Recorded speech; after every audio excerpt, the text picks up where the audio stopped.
Good morning, good morning, good morning, good people. Happy Monday, September the 13th. NFL is back, baby. NFL is back. Good morning to you all. Thank you all for joining in, whether you're on YouTube, Periscope. I don't know where you're watching the show at, but it's presented by Bets TV. You can follow us at Bets TV on YouTube. Make sure you subscribe to the Wake Up Ray G podcast. Jay, good morning. How are you, my friend? I am good. I'm good. You know, we had our first Sunday of football. I was super excited for that, but I didn't realize just how much it took out of me to be up at 8 a.m. started for football, watching the pregame, 1 o'clock games, 4 o'clock games, 8:30 games. And, you know, I'm on the East Coast, so that late game, man, it really gets to you when you're up till 11:30 just watching the Rams beat down the Chicago Bears. Now, they looked good, but again, it's just a long day of football, but super excited to break it all down today on the show. Yeah, man, I'm the same way. Like the stamina this morning from the games, I'm just like, man, I'm tired, man. I'm tired. Not even because it's early, but just all the preparation that goes into what you have to do on Sunday. So you're thinking about what you're going to eat. Are you going to grill? Are you going to go get something? And if you've got kids, you still got to get up, play with them, do that thing before. You know, you're getting ready for the Monday week, and then you're trying to set all these lineups. And I'll just tell you, for me, one of the most enjoyable, and for me yesterday, man, I didn't check like any of my fantasy lineups until like halftime of the first slate of games. And then I really didn't look at them until like towards the middle of the afternoon games. I just enjoyed watching football, right? Like in the movie room, I've got NFL Red Zone pulled up on the big screen. And then I've got the iPad there with individual games. So it's just a better viewing experience for me on Sundays, not checking my fantasy rosters every 10 seconds. I passed that piece of advice out to the good people. But yeah, NFL is in full swing, man. Week 1, we had some outstanding performances, and then we had some absolute duds from some teams that we thought were going to absolutely smash. Did not happen. But let's go ahead and jump into that and get into the morning run, baby. Wake up! This is the morning run. Run, Forrest, run! So let's talk about the Kansas City Chiefs, the team that lost the Super Bowl. We had Tampa Bay Buccaneers and Dallas Cowboys on Thursday, but the Chiefs versus the Browns, I think that was one of the better games of the weekend. That one, Cincinnati, Minnesota, was an awesome game. San Francisco, Detroit ended up being a compelling game the last couple of minutes, but overall it was not a good game, and we'll get into that a little bit later. But let's talk about the Kansas City Chiefs, man, and how freaking good is this dude, the cheetah, Tyreek Hill. 11 receptions, 197 yards, 1 touchdown, hashtag Chiefs Kingdom as they take down the Browns 33-29. Ty Freak. It's funny, we talked about his player prop line on Friday, and the number that we were a little concerned about, which I ended up taking the over. I was like, damn it, you know, Mahomes, if he's going to throw for 300-plus yards, Tyreek is going to get his. 82.5 yards was Tyreek Hill's over-under receiving yard totals. We took the over on that, and he literally had that covered, I think, by quarter 2. He was over 82.5 yards. Yeah. I forgot what his reception total was. I think it was like 6.5 or 5.5. 6.5, yeah. 6.5. And you started looking through all of Tyreek's historical numbers, and you were like, dude, he doesn't catch a lot of passes. And in this one, I mean, he was uncoverable, absolutely uncoverable. I don't know if I have a future on him to lead the league in receiving. I think I did get some action on Tyreek to lead the league in receiving yards, and it's off to a fantastic start right here. If you had him in fantasy, you're really pleased.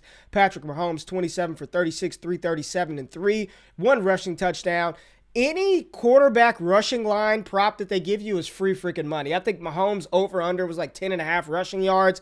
I mean, he's going to get that every single week.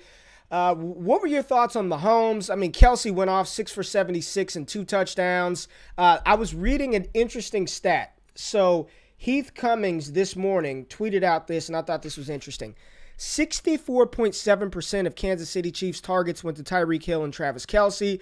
No one else even reached a 10% target share. Hill and Kelce had 89.3% of the team's air yards in that game.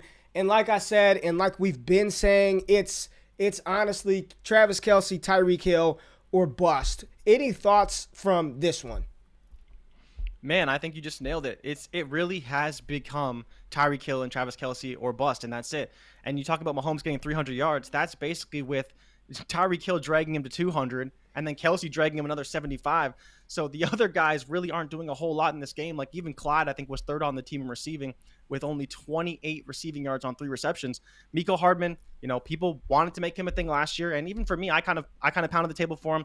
It's just not going to happen. I think the more and more they get down, the more and more they're trying to get back into ball games. They really do rely on Tyreek Hill and Travis Kelce, and they're probably going to see 30% target shares each this year. Like he's saying, they were up above 65% of the total targets. They're probably going to live around that 30% range, period, all season long. That's why they're great fantasy assets. That's why they score a ton of touchdowns. That's why they're great to play week in and week out. But it was still a spectacular performance, especially from Kelce, who we expected to have a tougher matchup against the Browns. But Tyreek really, really showed out in what we thought would be a tougher game for him. Again, it's all about the protection, and that protection was much better than we saw last season. It showed throughout the entire game. Mahomes had to do a bit of dancing out there, but ultimately he had the time. But that bomb was just ridiculous. Like it's one of those plays. It doesn't make sense how it was completed, but Mahomes got it there. Tyreek caught it, and once he caught it, it's a one-on-one race to the end zone, and Tyreek Hill's not losing that race. Where are you at with Clyde Edwards-Helaire, man? Because he's somebody that I was still high on going into year 2, and a lot of people were like, oh, it's just week 1, the game script didn't matter, and my thinking is, dude, this has been a trend with CEH. Like, his uninvolved, he's just uninvolved in the offense. I think they run him just because they have to run the ball a little bit. But if they didn't have to run the ball at all, I don't think Kansas City would. Like, I don't think they would. And, this is, again, his best rushing performance. It was like week 1 of last season when he had like 150-something versus the New England Patriots. It's just, he was billed as this guy that was really shifty, could run between the tackles, but would dice you up in the passing game. And we just haven't seen it from Clyde. Like, I am... At this point, again, we try not to overreact in week 1, but we saw this all last year. Like, when he gets the ball out of the backfield, he's good. He looks good. But, I mean, he's clearly third on the pecking order. I just, like Stone says, that a wide receiver 2 doesn't exist in Kansas City. And I don't even know if a running back really exists in Kansas City. I look at some of my fantasy rosters where Clyde is the RB1 on that team because I kind of faded running backs, and I'm concerned. I'm very, very concerned. It's just frustrating because I think he's a good player. I think he's a talented running back, but, 14 for 43, and a lot of that came like in the third, fourth quarter. Like, he was uninvolved quarter 1, quarter 2, damn way through quarter 3. I don't know, man. Clyde, I don't know. I do not know. I have no clue how that's going to shake out. Baltimore versus Kansas City, or Kansas City at Baltimore, Sunday Night Football next week is going to be a really good one. Let's turn to the Browns real quick and talk about Baker Mayfield, who started off that game on fire and then absolutely was terrible in late when it counted, right? QBR of 14 in the fourth quarter, finished 21 for 28, 321 and an interception. Nick Chubb, 2 rushing touchdowns, 83 yards. He hit his rushing yard prop total. Kareem Hunt, 33 carries on 33 yards on 6 carries, 3 receptions, 28 yards. He also hit his player prop line of over 2.5 receptions and over 16.5 receiving yards. David Njoku, wow, surprise blast from the past. Him, Jarvis Landry, and Anthony Schwartz all went for over 69 yards. Odell Beckham Jr. was a late scratch. Absolutely killed me in some of my prop Browns lineups. I thought OBJ was going to play. He didn't play, but any takeaways from the Browns? Baker started off so good, and then I don't know if the offense let off the gas. I know they had a muffed punt that, ended up setting Kansas City up for an easy score. It just seemed like a meltdown, and I'm watching this game, and I'm like, that's the difference between a team that is going to compete for a Super Bowl championship and a team that's really close but still needs to figure out how to close games. Disappointing loss for Cleveland, man. Yeah, I think you kind of talked on a lot of big points there. The biggest one was the Chiefs were very quick to abandon the run. Very, very quick. They were down 10 points really early in that game, and they just abandoned the run entirely. But the thing is, and where, if you were watching the game or not, you were probably tracking the score, and you saw, Mahomes started to get going, and he scored a touchdown. And then he scored another touchdown. And then he scored another touchdown. And Hold on. Let me stop, because the people in the comments, y'all, stop this shit, man. It's not one game.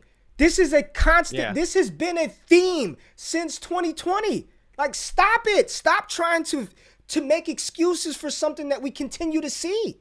This isn't just one game script. It's the game script of this week. It was the game script last season. I'm not saying Clyde is a bad player, but to sit here this morning and be like, oh, no worries, don't issue, don't panic, don't be alarmed. This is Kansas City. It's Kansas City. Yeah. If you're sitting back thinking that Clyde is going to be some running back that's going to get 19, 22 carries a game, 6 receptions, that's what we thought. That's what we thought. When Clyde was drafted by Kansas City in the first round last year, we didn't anticipate a 12-carry running back. We didn't think we were going to get a running back that got 3 receptions a game. People were literally pegging him as Brian Westbrook, Christian McCaffrey of this Kansas City Chiefs offense. He's not that. And it's not just week 1. And I like Clyde.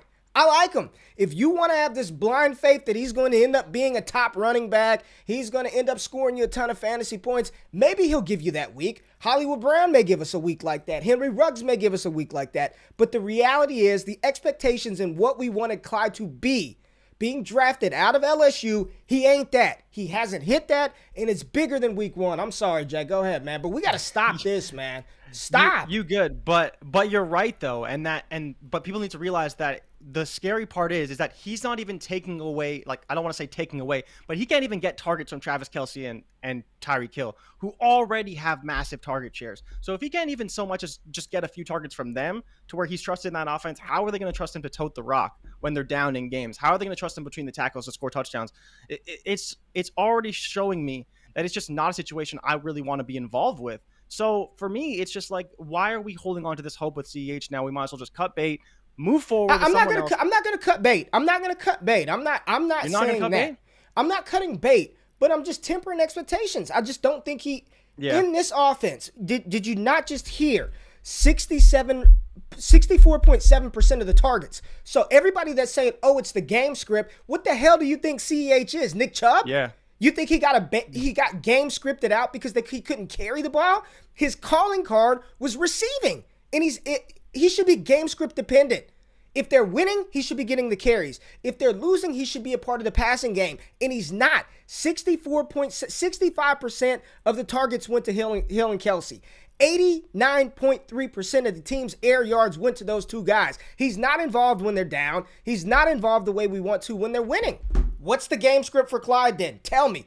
Do they need to be winning? Do they need to be losing? Because from what I drafted him to be, when I took him over JT in some leagues, God help me, that was a horrible decision, is somebody that is game script dependent. It doesn't matter. Independent. Like, that's, like, what are we talking about, man? What are we talking about? Yeah. No, 100%. But to talk about the Browns now, we saw Kareem Hunt get involved. I hope to see him get a little bit more involved. But again, as they started to reel more and more and more, they didn't get him as involved. Nick Chubb played great, better than I thought he would. Anthony Schwartz really filled in for Odell Beckham Jr. pretty well. But I don't know. Was DPJ not involved? Was he not in the game? Was he hurt? I expected to see him more. He was in the game. I thought I'd see a little bit more too. I thought I saw him.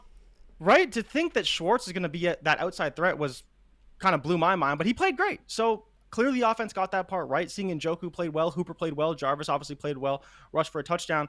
Next week, they get Houston. So they're going to be all right. They're going to be at home. They're probably going to beat Houston by like 40, even though Houston did look pretty well. Houston looked good. Houston looked good. That vet squad, man, they were pretty good. Yeah. But I think the Browns, like you said, they just need to refocus. They lost to a player that is one of the best we've ever seen. This just happens in the NFL. It happens with Tom Brady. It might happen with Dak Prescott here and there. And it happens with Patrick Mahomes. And you just have to kind of accept that, yes, they made mistakes, but they are not a bad team for it. He is just that good. He's built different. And that's just something they'll have to overcome. Yeah. So let's talk about a quarterback who exceeded all expectations and absolutely outplayed the Hall of Famer. And I'm talking Jameis Winston. 14 for 20. They didn't even ask him to throw. 148 yards and 5 touchdowns. I mean, so if I told you Jameis was going to have 5 touchdowns, what would you think Marquez Callaway was going to do? You would probably assume that he just went off, right? You would think Callaway went nuts. Kamara probably had a couple. Like, that's what you would think, right? I think Callaway had what, 2 catches for 10 yards, something like that. I mean, Yeah. that was my Jair held him concern. down. That was my concern, and we talked about that. I was like, I probably wouldn't play Callaway in this one with Jair Alexander, but Jameis was phenomenal. Alvin Kamara, we saw the touch total that we love: 20 carries, 83 yards, 3 receptions, 8 yards. He did have a touchdown. Deontay Harris had a long bomb touchdown. Juwan Johnson looked fantastic. And next week, the Saints go up against the Carolina Panthers, who actually looked really good in that game versus the Jets yesterday. The Green Bay Packers, and I don't want to diminish Jameis Winston. Jameis played fantastic. I mean, he looks like the guy that we saw coming out of Florida State, right? He looks like the guy that sitting behind Drew Brees did him some good. Working through the offseason with the Taysom Hill sort of is it like winning that job, improving himself to Sean Payton and to the New Orleans Saints. Listen, hey, I may be wrong. Is this the quarterback of the future? Is Jameis Winston the guy? Because right now, if you're telling me, New Orleans is going to be a team that's picking, pick 20 to pick 32 in the NFL draft, and I had to choose between Jameis Winston and Carson Strong, Jameis Winston or Desmond Ridder, Jameis Winston or Keaton Slovis, I'm taking Jameis Winston 10 out of 10 times over all of those guys. So New Orleans may have found their quarterback of the future, but the quarterback who is not going to be a part of the future of the Green Bay Packers, Aaron Rodgers, and he just looked like DGAF, like he just did not give a you-know-what. 15 for 28, 133, 2 interceptions. Devontae Adams let down, 5 for 56. I don't even know what Aaron Jones. This game was he only painful to had 5 watch. carries for 9 yards. I didn't even bother writing it down. He basically did nothing the whole game. Wow. I remember seeing the play where Green Bay went for it on 4th down on their side of the field. The ball was broken up. It was a pass to Devontae Adams, and Aaron Rodgers just looked disgusted. Like, why did we do this? Was it that? This looked bad, man. They looked horrible. They looked horrible. They got destroyed. And the funny part was it was the constant excuses from the announcers. I believe it was Joe Buck and Troy Aikman. They're like, oh yeah, it's so hot.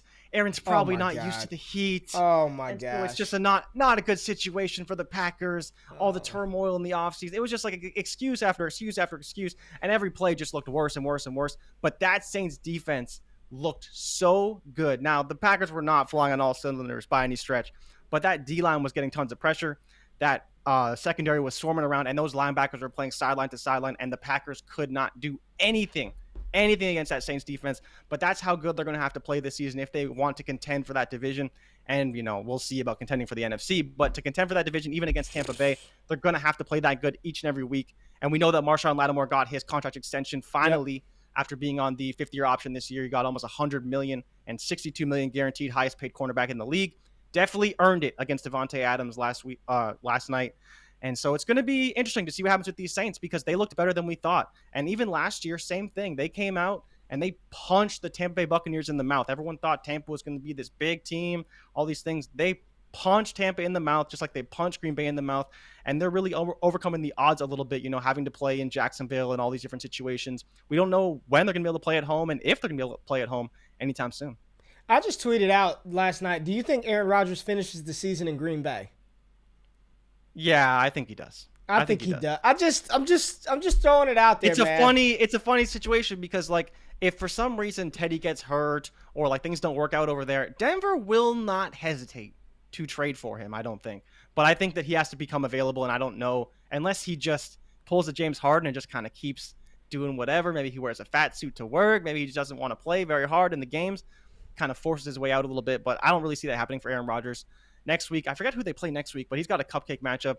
And last time he threw 2 picks, he came back and threw 4 touchdowns the next week, so I think he'll be just fine. Did you see the tweet from Benjamin Solak from The Ringer? Did you see his tweet that went viral? I mean, 8,000 retweets, 57,000 likes. He said, Aaron Rodgers returning to Green Bay just to sabotage their season is a tremendous conspiracy theory that I'm willing to spread.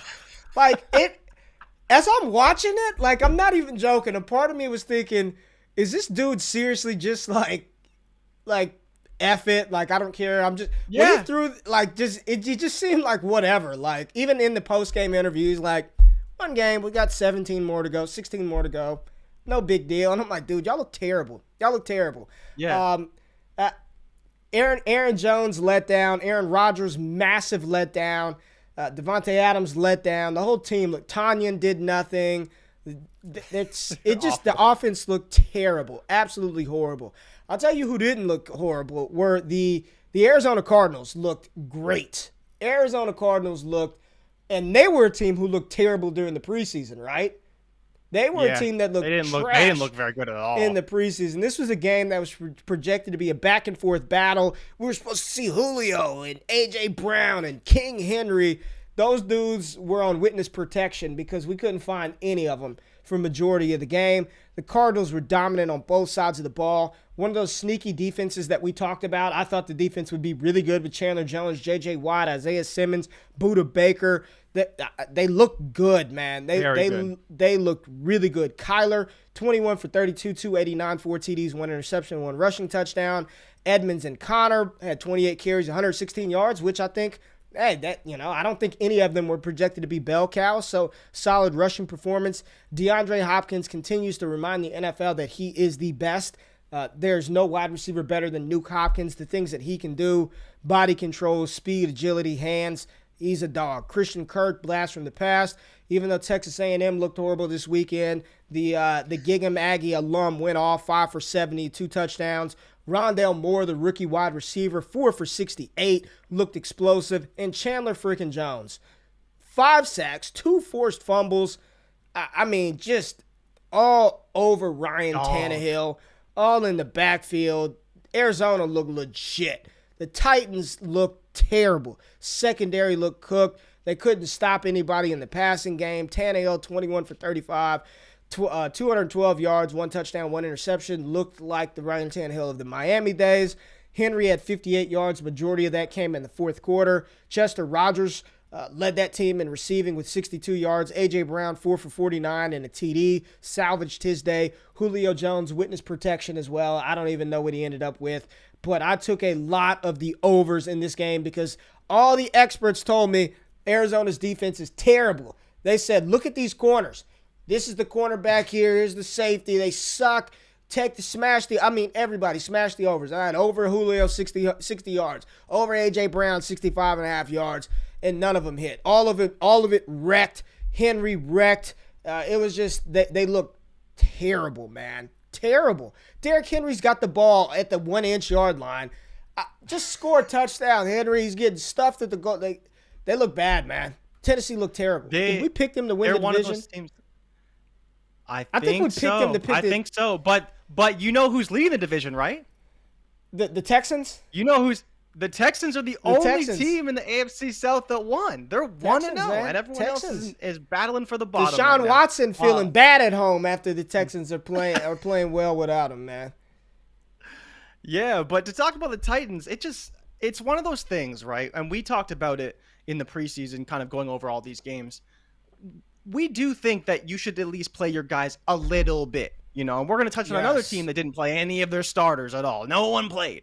And what happens? They got blown out. So, again, this is just kind of showing you that maybe it's a good idea to play your starters a little bit. Get them some game reps. They need that work. Practice is great, but it's a super controlled environment. People can talk about how, it's great for the team and there's no sacks and all these things, but it's still tough and there's still these joint practices. But 2 teams got blown out, both of them coming from the same coaching tree, and only one of the teams performed, and it was the LA Rams. But we can segue now because there's not that much to talk about the Titans.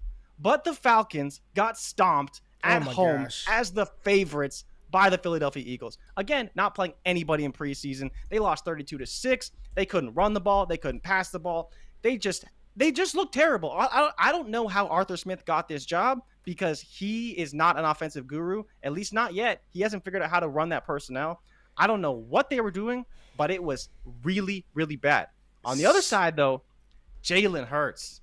Tell me about Jalen Hurts. Tell the people about Jalen Hurts. Well, first let's talk about Atlanta first and foremost, because I think that is an interesting how much stock should we put into the teams that actually you probably should play your starters some in preseason. I mean, there's only 3 games, right?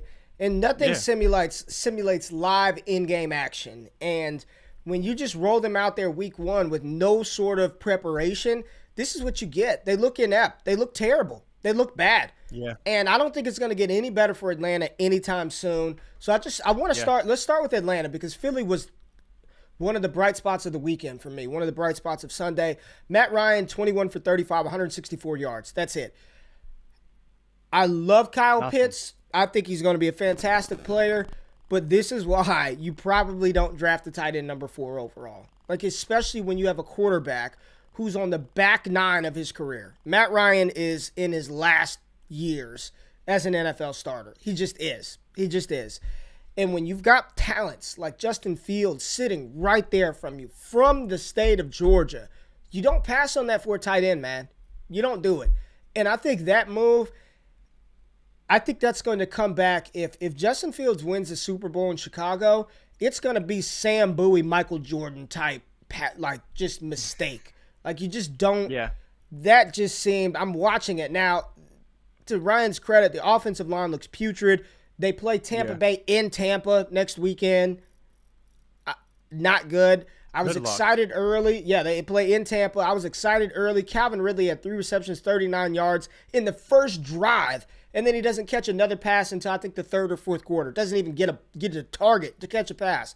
Kyle Pitts did nothing. I think he had 4 receptions. I had the over Kyle Pitts everything. Over 4.5 receptions, over 39 yards. Come on, Kyle Pitts. He did nothing. Mike Davis looked good when they gave him the ball. Then they're doing this thing. The offense looked like they had no continuity, no identity. They look terrible, and it's going to be a damn shame that Atlanta's going to go from being able to potentially have Justin Fields as their quarterback to Carson Strong next year. Like, that's going to be just you talk about just a major letdown. I mean, that probably is the equivalent of my favorite saying. It's like watching porn and not finishing, man. That's just the letdown is real when you have Justin Fields in your back pocket and you pass on him.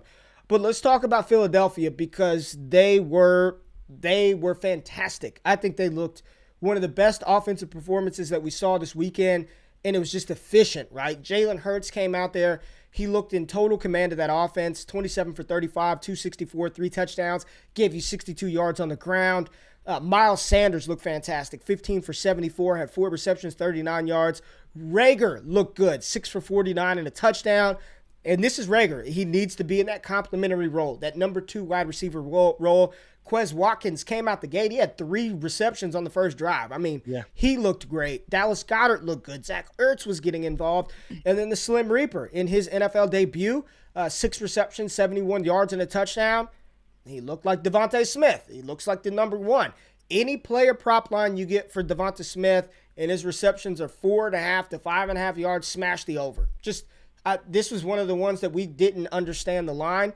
3.5 receptions for Smith. And then I think it was 43 yards, 44 receiving yards. Yeah, and we were 44 yards. Smash the over. You can find all of my bets on FTN Bets Tracker. So everything for the week, all the player props. That's all I'm doing this season is player props, maybe a little over, under. But the Eagles looked great. Jalen Hurts looks like the future. I mean, I know it's week 1. I know the Falcons' defense doesn't look very good. But at this point, do we really know what defense looks good? We just talked about Arizona's defense supposed to be god-awful. Yeah. And they were really good. So I don't think we know anything. I mean, we do know Atlanta stinks. They don't look good. But what are your thoughts on Philadelphia? Because I was very impressed. I really liked what I saw. And one of the things I want to point out about Jalen Hurts, and it's nothing new for people who've been watching him a long time, but I was very impressed with how well he looked in the pocket. Not just as a passer in the pocket, but he looks like one of the most difficult players to sack in all of the NFL. Harder than Lamar Jackson, harder than Kyler Murray. Just the way that he plays in the pocket, the way he uses his mobility, he plays so under control. As much as I love what Kyler does, he doesn't do it with the same level of control. It doesn't appear to have the same level of control, maybe because he plays so fast. He's always moving around so much, and he kind of leaves the pocket a little bit too early sometimes, but he does great things with it, so who's really complaining? But Jalen Hurts was under control of that offense. He knew where the ball needed to go, when it needed to go there. When he ran the ball, he was just running at a steady pace, doing what he had to do to make sure the offense kept moving. It was great to see, for a guy who had a lot of criticism, maybe and a lot of it unfairly so, but someone who had a lot of criticism kind of coming in. Is he the starter? Is he Nick Sirianni's guy? Nick Sirianni, man, he ran a good ship. Looked good. They played really well. Didn't we talk about this in the preseason? I talked about this. I said I said Sirianni looks really good, man. Yeah, but the funny thing is, remember, it was game one. They looked great, and then they looked not so good the next two games. But what I've seen so far, and I saw a tweet about this before, don't judge a head coach based on his first press conference, because we all remember Nick Sirianni had that terrible first press conference, deer in the headlights the whole way. But first game, he looked pretty damn good, even against a terrible offense and defense that's probably bottom 5 in both categories in the NFL.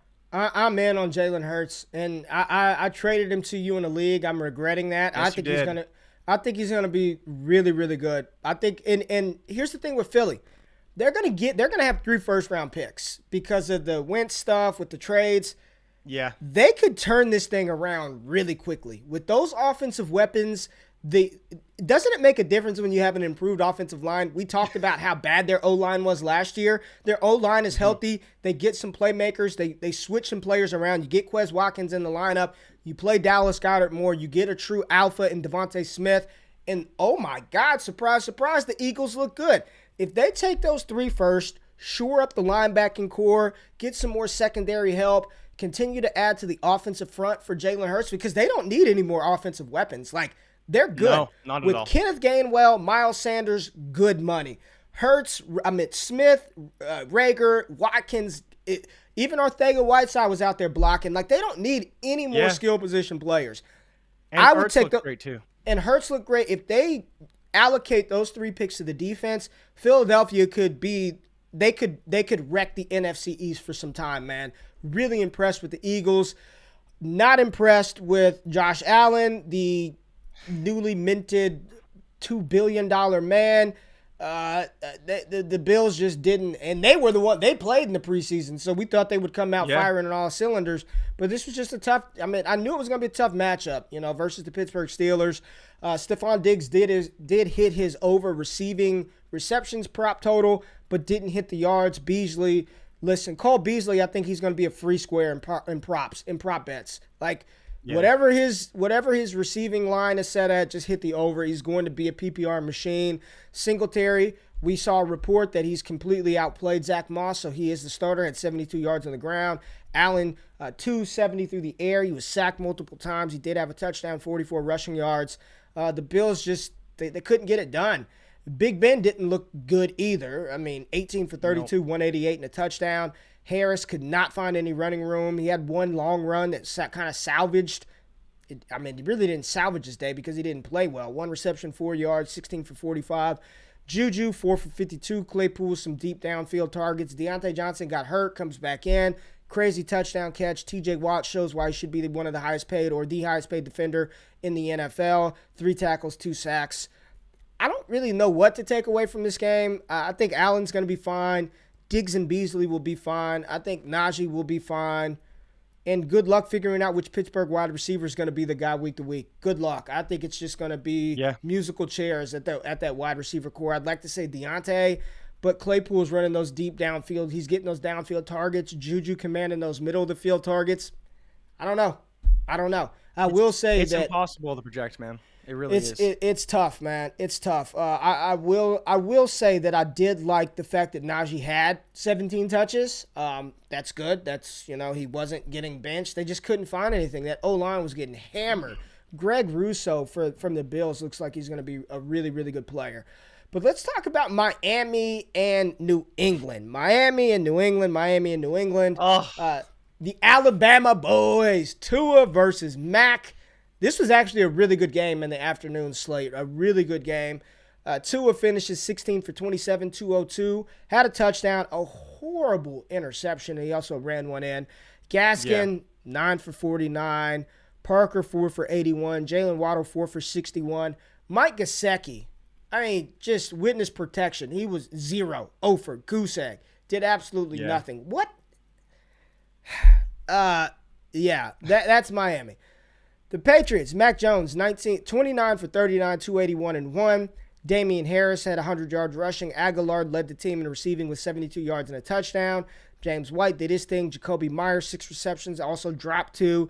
Jonnu Smith, 5 for 42, fumbled once, but he got it back. Ramondre Stevenson got a little bit of run. He fumbled. This was New England had the advantage. You have it right here. Go ahead and tell us the advantage that New England had in this one. Man, every single stat almost, except for, of course, the important ones, New England dominated. So they had the advantage in third down conversions, going 11 of 16. The Dolphins were 4 of 11. Mac Jones threw no interceptions to Tua's one, which it was a bad interception, but it was also a great catch on the sideline. Time of possession, 37 minutes for the Patriots to 23 minutes for the Miami Dolphins. But the biggest thing was the fumbles. The fumbles were on the side of the Dolphins. It was 2-1, I believe. And then as well, the other thing was the red zone opportunities. The Patriots were 1 of 4 in the red zone. The Dolphins were 2 of 2. That was the difference in the game. It was execution and it was turnovers. And then as well, I believe the Patriots had like 80 yards and 8 penalties for like 80 yards, and the Dolphins only had 2 or 3 for like 20 yards. So you think about those mental mistakes. That's what the Patriots need to clean up. Otherwise, they played a great game. They dominated time possession. They dominated yardage. They dominated pretty much every single stat. But the biggest problem was they turned the ball over late. They had too many flags, and they didn't execute in the red zone. That was the game. They should have beat the Dolphins. The Dolphins played a great game. They played really, really great defense when it mattered. But ultimately, they did not deserve to win that game at all. And the biggest thing that kind of sucks for Damian Harris is he was having a great game, but that late fumble, unfortunately for him, was what sealed the game. And after that, the Dolphins basically just ran the clock out.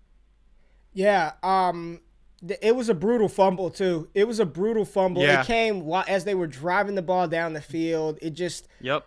in my mind, I'm like, well, he's going to go to the bench. But then the backup running back, he fumbled earlier in the game. Damian Harris looked good when he was in there, but just the mistakes for New England. I mean, they beat him in every meaningful category besides the wins and losses. They lost that game. But let's talk about Mac Jones for a minute, because I think he was the most impressive rookie quarterback that we saw quite a bit as well. You know, Trevor Lawrence did have over 300 passing yards, 3 touchdowns. So he also had 3 interceptions. He was sacked multiple times. Some of the interceptions were bad, like bad. Some of the touchdowns were great. Like the one to DJ Chark was just a great strike, defeating cover 2 coverage. Mac Jones he looks good. He's efficient.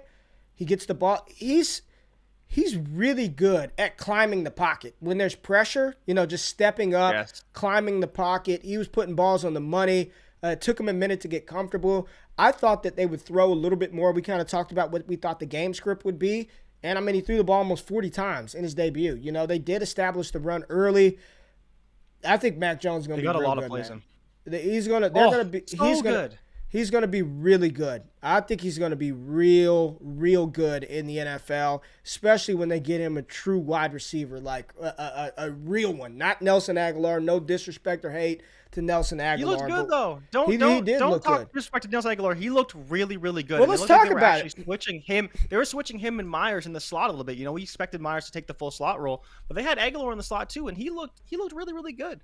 But to your point about Mac, he was easily the most impressive quarterback all weekend. And, some of them didn't play. Rookie quarterback. Rookie quarterback. But Wilson had no time.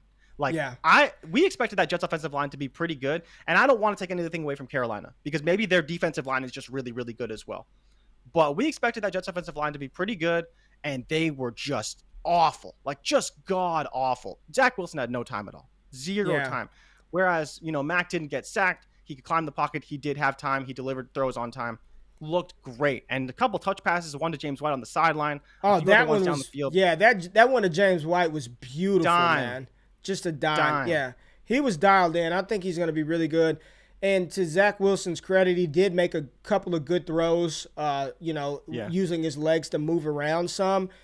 I like Zach. It wasn't his best performance. I went back and watched some of that and looked at it a little bit this morning. I like him, but I think Mac Jones easily the most impressive rookie quarterback. It's unfortunate we didn't get to see Justin Fields play, because that Rams-Bears game, Andy Dalton, man, just get it over with, man. Put Fields in the what are they doing, man? What are they doing? I have no idea. Andy Dalton sacked 3 times, QBR of 35, 27 for 38, 206, one interception, no touchdowns. I don't get it. I don't get why they just won't roll out. Play Justin Fields, dude. Play Justin Fields. And I've got something I want to talk to the people about. Listen to this.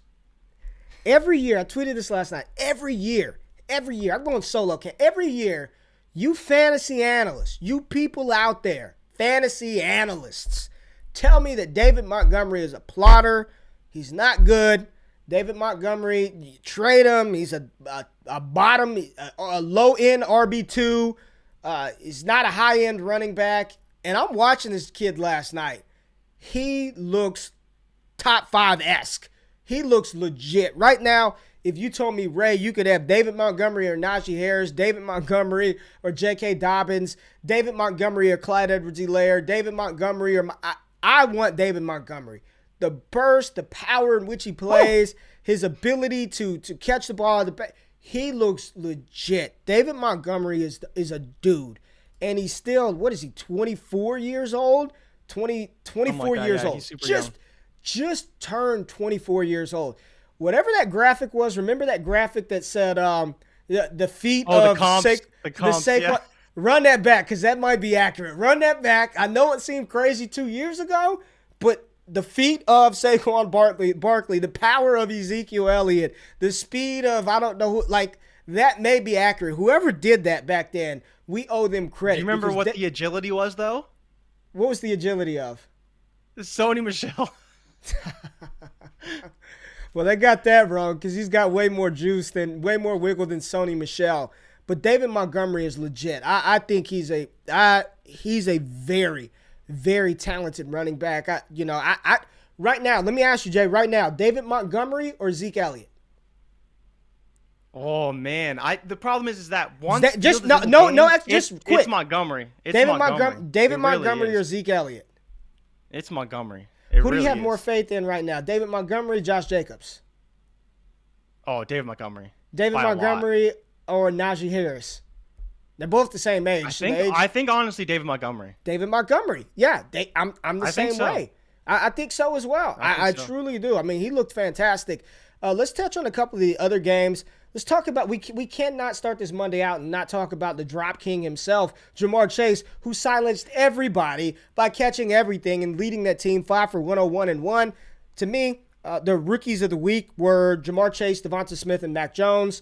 And another guy that we'll talk about from that San Francisco game. And I'll talk about all these rookies on the Rookie Report. So make sure you tapped into the Ray GQ YouTube channel. Rookie Report will drop either tomorrow or Wednesday, where I just highlight all rookies and how they did.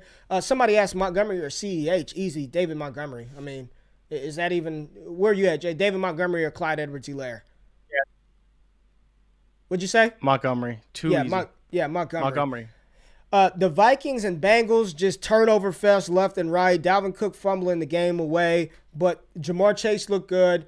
Joe Mixon looked fantastic. Joe Burrow was on the money. I think he only had 9 incomplete passes coming. He looked a little tentative early, but he settled in. Kirk Cousins threw the ball damn near 50 times. Adam Thielen balled out, but Jamar Chase looked great, right? Yeah, he was all the part. All the top wide receivers scored touchdowns and looked great. We didn't even talk about Jalen Waddle, who had 6 catches for, I believe, 67. Yeah, I said his name. 67 yards and a touchdown. Looked great. Yeah, I talked about Waddle. He did look great. Let's see. The Vikings side of the ball, anything. What did Justin Jefferson do? I just caught that game in overtime. What did Jets do? He didn't do a lot? Not a lot. It's all right. No, he didn't do much. Thielen was the dude who balled out in that one. But kudos to Cincinnati for pulling that off in OT and getting the win, 1-0 on the season. 49ers and the Lions. This is not a victory lap. I'm just telling you what I told you. I thought Elijah Mitchell was a dude. And I thought Trey Sermon was just remember when I said it? I was like, Trey Sermon is just like, to me, he's just kind of regular. Like I never really got, even on the draft, I was like, I don't really get the hype over Trey Sermon. Like he had a great 4-game stretch to end his Ohio State career, but up to that point, he did very little. Like I kind of liked him when he was at Oklahoma, and then I thought he was overhyped.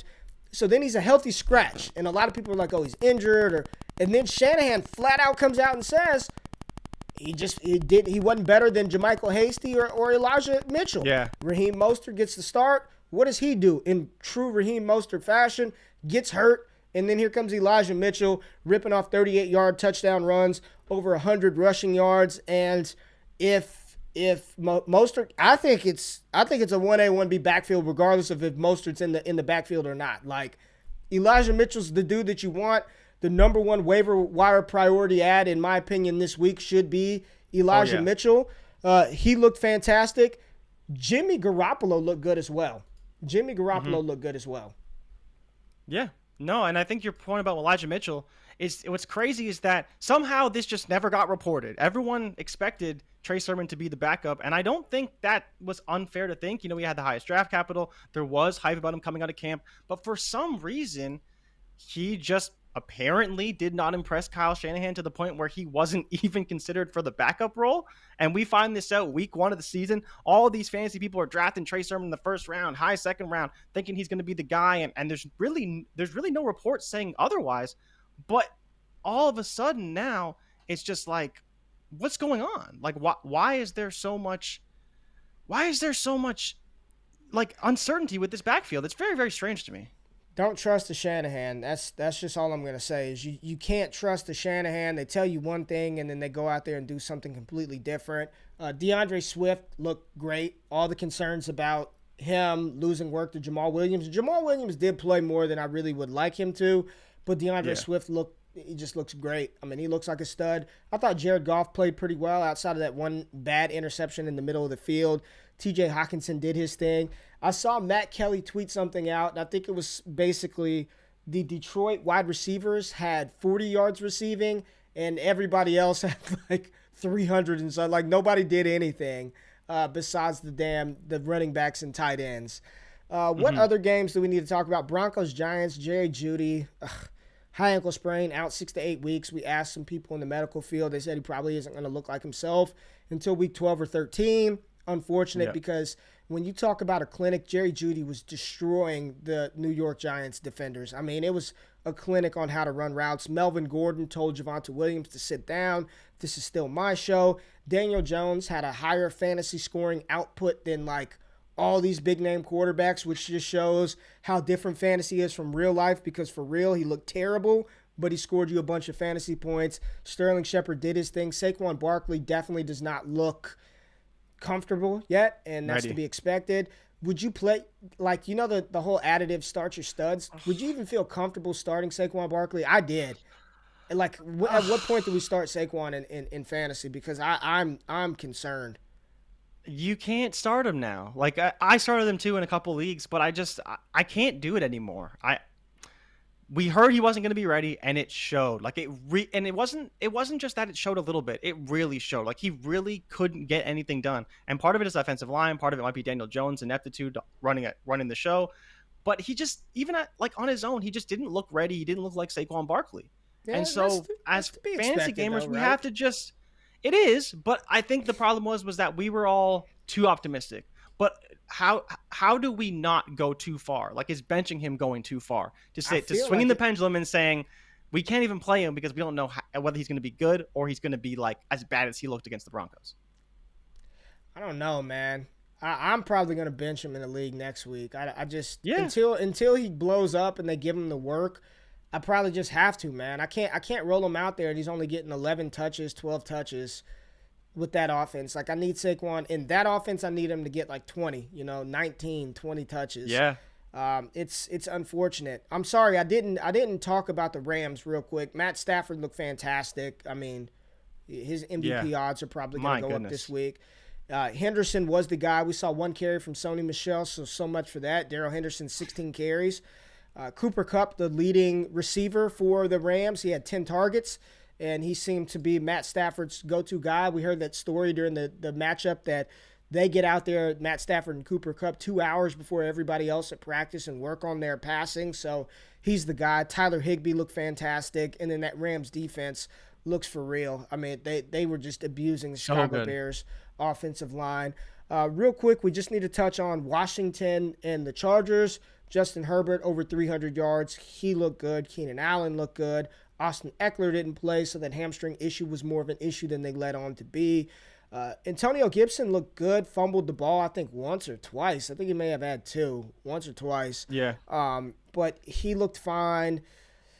Washington loses Ryan Fitzpatrick. Are they going to roll with Heineke, or are they going to bring in Cam Newton? What do you think is going to happen? Do you think they're going to bring in a quarterback? I didn't even think of that.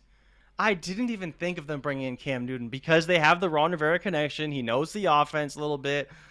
honestly, there are worse moves than bringing in Cam Newton to that offense, because I think as well, he does kind of fit. Like, I think Heineke can do similar things where he's a little bit more mobile. Like, he's not going to run the power option like they would with Cam, but he's definitely mobile. And I think Cam can do similar things, that familiarity with Ron Rivera.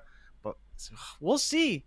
We'll see. That's a really good point, because Cam had his little interview over the weekend where he's saying that the Patriot, like, he thought that he would be a distraction to Mac Jones and all that stuff, which is kind of odd, like he wasn't asked the question. He just threw that out there himself. It was a weird interview. But it definitely looked good. But to your point about Henderson got the load and looked great. And then Montgomery, we already touched on him, 6.8 a carry, which is phenomenal. I mean, he's good, man. Marquise Goodwin led the team in yards. Komet, 5 receptions. Allen Robinson, I don't know if you saw his spray chart. I don't know if it was Ian Hardis or one of the big fantasy guys. Yeah. Terrible. Nothing downfield at all. Like, all within 10 yards. I don't know if that's because of Andy Dalton, because of the offense, but he needs to be going down the field or he will not be as effective as he could be in that offense. Just terrible to see from that whole offense, honestly. Just a bunch of short passes, dink and dunk stuff. It worked a little bit, but definitely cool to see Fields get in the game and score touchdowns. So all the rookie quarterbacks score touchdowns this weekend, or all the first-round rookie quarterbacks score touchdowns this weekend. Well, and we talked a little bit about, before we get to the Seahawks, because I have a really cool stat that my man Nate Liss tweeted out this morning. But the Jets, we talked about Zach Wilson, 2 touchdowns passing to Corey Davis, 1 interception. He was sacked 6 times. So to your credit, no time to throw the ball. It's going to be brutal. And then they lost Mekhi Becton, which isn't going to help. Corey Davis is a stud. I mean, Corey Davis is going to ball out this year. The running back core, a nasty committee led by Tevin Coleman with 24 yards. Didn't look good. But the Carolina side, Darnold looked really good. Sam Darnold looked fantastic. He did what he was asked to do. Christian McCaffrey, I mean, just disgusting. Just a goat, right? He every time the play broke down, Darnold checked it down to him and he got 8 to 10 yards every single time. Single time. He's so good, man. Christian McCaffrey is a cheat code. The last of the true bell cows, along with Derrick Henry, but 21 carries, 98 yards, 9 receptions, 89 yards, led the team in both of those categories. Didn't get in the end zone, but we know that's coming.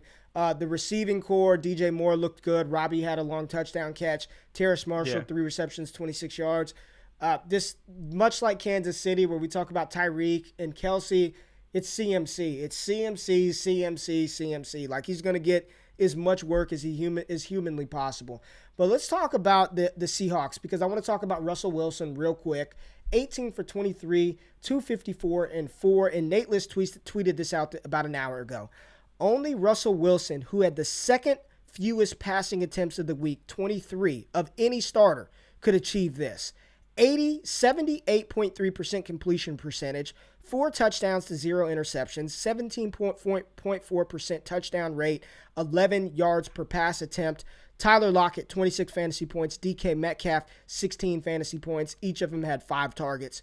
Russell Wilson is insane, man.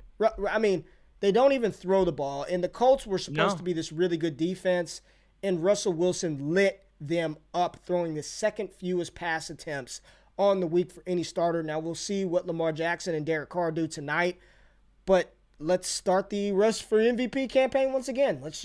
We know this is what he does weeks 1 through 8, and just imagine if he can get the same number of pass attempts as Mac Jones, if we can give Russell Wilson the same amount of pass attempts as Sam Darnold. Can we give Russ Sam Darnold level pass attempts, 35 a game? Like, Chris Carson, listen, man, I have him. You got to play him.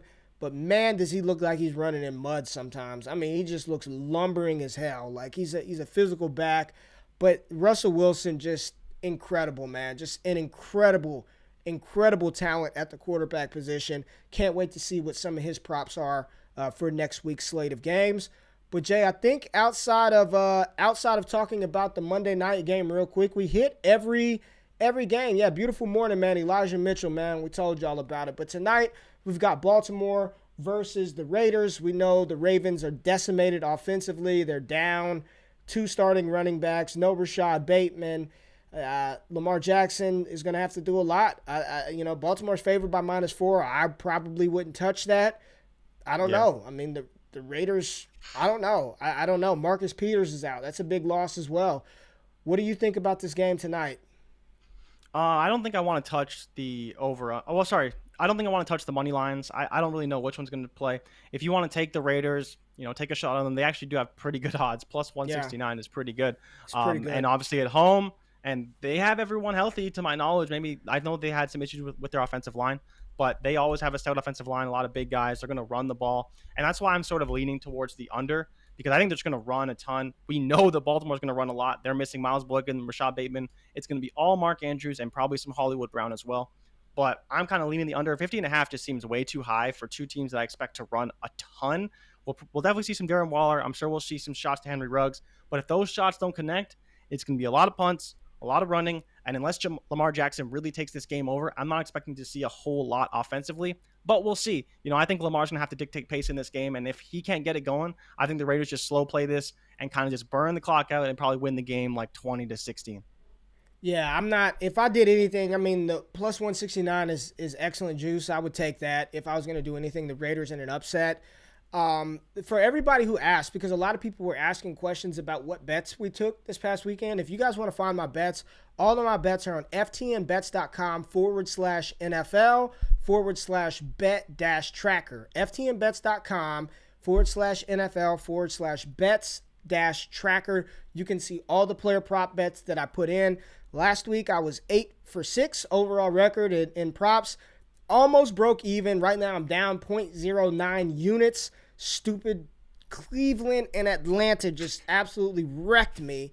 But that's where all my bets are. We'll be doing that every week of the season. We didn't get to talk about college football, but we'll dive into that tomorrow. We'll talk about Ohio State, that upset, the updated rankings. We'll start to preview some of the week 2 games. Hopefully we'll get some player prop lines that come out pretty soon. We can start diving into those, maybe locking some of those in, maybe waiting a little bit until we know who the hell is going to play and who isn't. But, Jay, good show today. We appreciate everybody tapping in. Good luck for the rest of your fantasy matchups tonight. You got anything you want to say, Jay? No, man, I think you nailed it. I appreciate everyone tuning in, and we had a lot of fun recapping these games. But I think tonight will be a better game than people expect, but it's going to be close. And I think the Raiders probably win in a close game tonight. I'm about to go get off of here and call the Tennessee Police Department to find out what happened to Julio Jones and A.J. Brown and Ryan Tannehill. We'll see y'all tomorrow. Peace.